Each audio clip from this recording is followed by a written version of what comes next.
This man, waiting for the return of his astronaut wife from space, has learned that she has mysteriously died in a crash.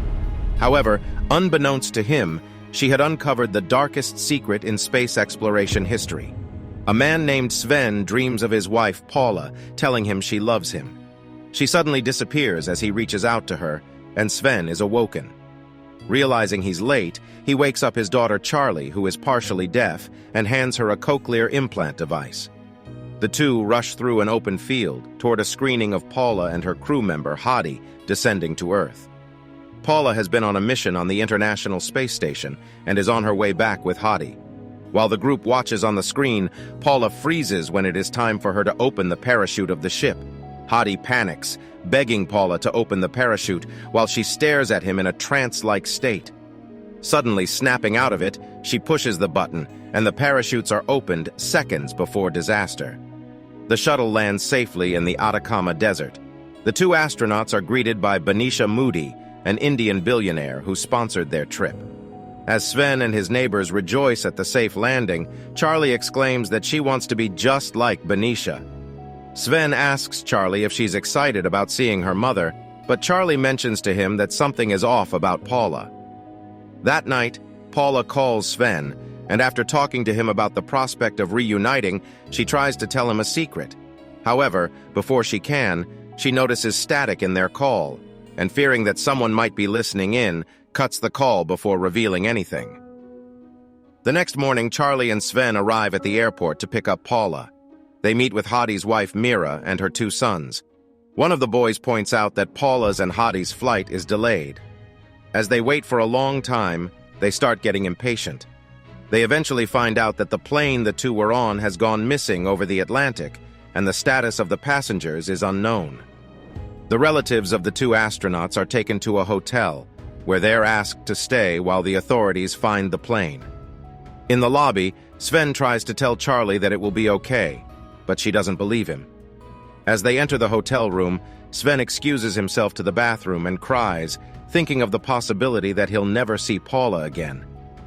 Charlie asks if he's okay, and he wipes his tears. Later that night, Sven reads to Charlie about the Voyager Ramsond, which was used to send a message to space during the Cold War to see if any other life forms existed. Charlie goes to bed, and Sven attends to a knock on the door. He is given a t-shirt and a toothbrush set. The hotel staff seems like she wants to say something to him, but chooses to walk away. Sven has a flashback to a time when Sven, Mira, Hadi, and Paula spent a day together playing a game. Sven compliments his wife, stating that she is so smart. However, he mentions that she has never beaten Charlie in a game of fox and hare. Sven jokes that Paula couldn't see Charlie fooling her in the game, but Paula interjects, stating that she can see it, she just doesn't want to.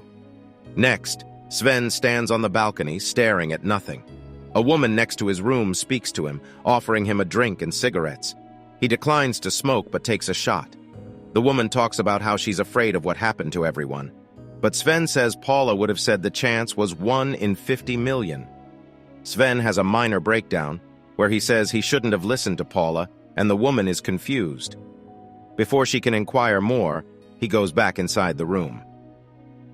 The next morning at breakfast, a woman receives a call from someone named Alex, who, it turns out, didn't board the plane. A hotel staff member asks everyone to join her in the conference room. Sven convinces Charlie to stay back in the room, as the meeting is for adults only. Sven makes it to the meeting just in time, only to learn that search parties were sent out. However, only the wreckage of the missing plane has been discovered. This causes the relatives of the passengers to break down crying. Sven is heartbroken and walks away, just as a fight breaks out in the conference room. Flashback to 3 months ago, Paula and Hadi arrive at the International Space Station, where two crew members welcome them. They explore the spacecraft, excited to finally be in space, as it has been a dream for both of them all their lives. In the present, Sven is approached by the federal police, who want to talk to him. They ask him questions about his wife, and if she had seemed strange before takeoff.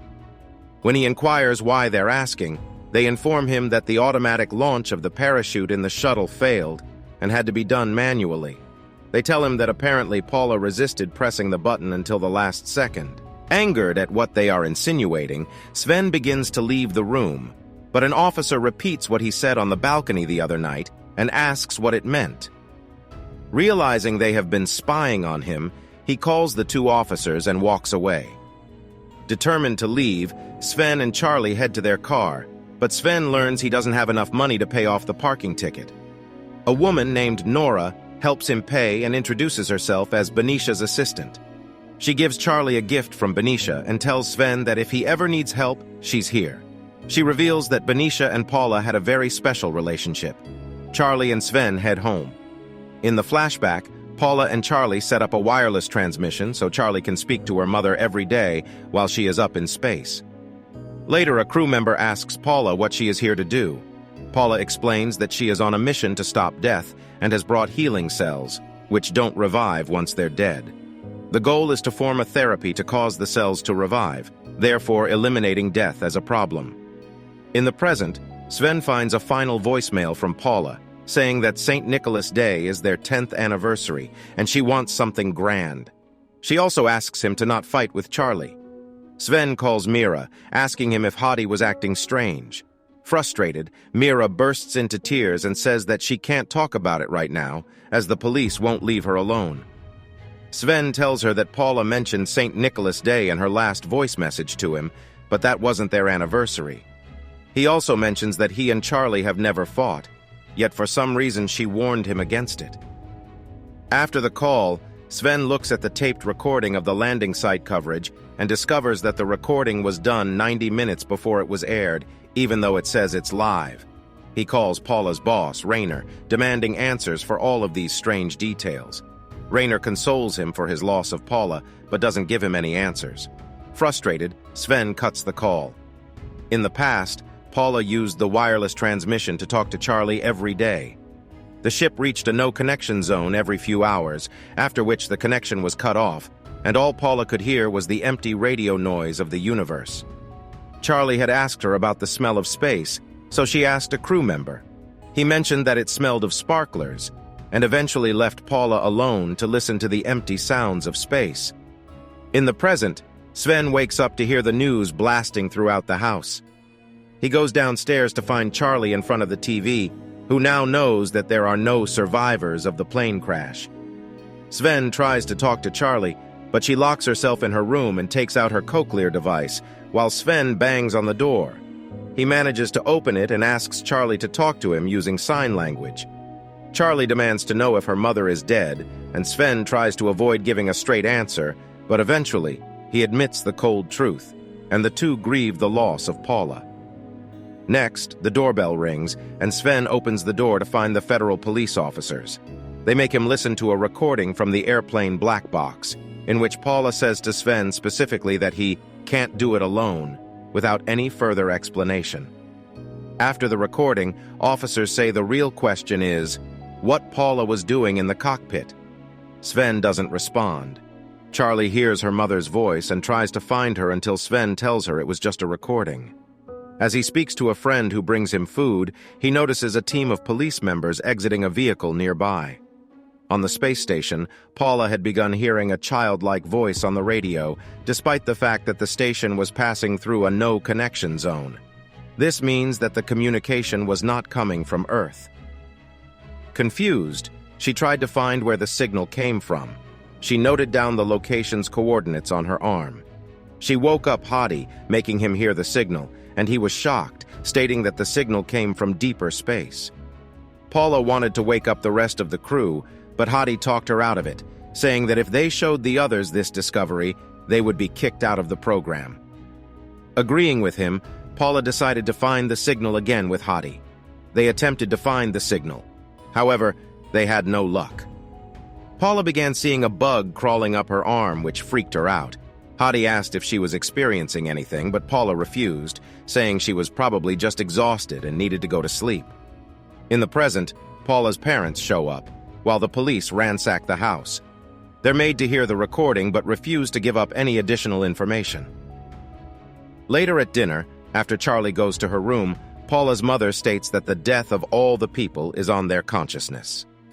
Sven goes to tuck Charlie into bed and finds her waiting for Paula's call. He tells her about Paula's last message, about not fighting, which neither of them understands. As she goes to bed, Sven tells her that he's there for her. As he leaves the room, he has a flashback of Paula at the fair with him, where they visited the House of Mirrors. Paula had a manic episode and broke one of the mirrors, revealing that she has always struggled with her mental health. In the past, Paula told the group about the signal in the morning. She tried to play a recording but heard herself say strange things instead. Hadi claimed that this had been a prank, which eased the other crew members. A flashback revealed Paula in the hospital, with Hadi, Mira, and Sven waiting in the waiting room. In the space station, Hadi denied ever listening to the signal, while Paula insisted she was not hallucinating. Later that night, Paula imagined having a bug underneath her skin again and managed to cut herself. After snapping out of it, she applied first aid and injected herself with a sleeping agent. She was woken 20 hours later by the crew and promised she'd join them soon. In the present, Sven meets with Mira, who says that Paula said the incident at the House of Mirrors was a bad trip. Sven calls it psychosis, which surprises Mira. He tells Mira that Paula was given antipsychotic pills. She mentions how Hadi had stopped smoking a month before going to pass the test of health and questions how Paula passed if she had the drugs in her. Returning home, Sven searches for the pills until he finds them in a clay moon. As the pills spill over the table, he realizes that Paula refused to take her medication and may have been under psychosis. The next morning, he finds news reporters at his door and learns that the recording of Paula in the black box has been leaked. Later in the day, the yard is filled with protesters who blame Paula for the death of their loved ones. Sven tells Paula's parents to take Charlie and get out of there. Charlie insists that she wants to stay back in case her mother calls, but Sven loses his temper with her, telling her that she won't call. Hurt at her father's actions, Charlie silently agrees to go with her grandparents. As they drive away, Charlie suddenly demands to go back. Sven sees her running down the street and embraces her as she begs not to be sent away. In the past, Paula spoke to Benicia, telling her about her psychosis. Benicia told her that she had a job to do and asked her to manage her symptoms just long enough. She told Hadi, who was happy that they hadn't been called back to Earth. The two decided to keep working on the project. A flashback shows that Sven had been worried about Paula going to space. However, she had shown him her medical records, promising that she had been taking her pills. She asked him to burn it, so there would be no trace. He tried to argue, but she said that she may not die in outer space, but if she stays back, she will wither away. Upset, but not willing to upset his wife, he burned the medical reports, while Paula smiled at him. In the present, the protesters are still outside his house. He gets a visit from Nora, who speaks to the reporters but has blood thrown on her. He takes Nora inside and she cleans up, after which the two drink tea together. Nora gives him a device that can help with contacting Benicia. Nora also promises to have all the protesters removed through Benicia's power. As he drops her to her car through the crowd, he arrives back at his door to find a man staring at him, with his hands bloodied. The man places his hand on Sven's chest and bloodies it, saying that he hopes he loses everything he cares about. Sven hears Charlie calling for him and rushes inside. Charlie tells him that she spoke to Paula.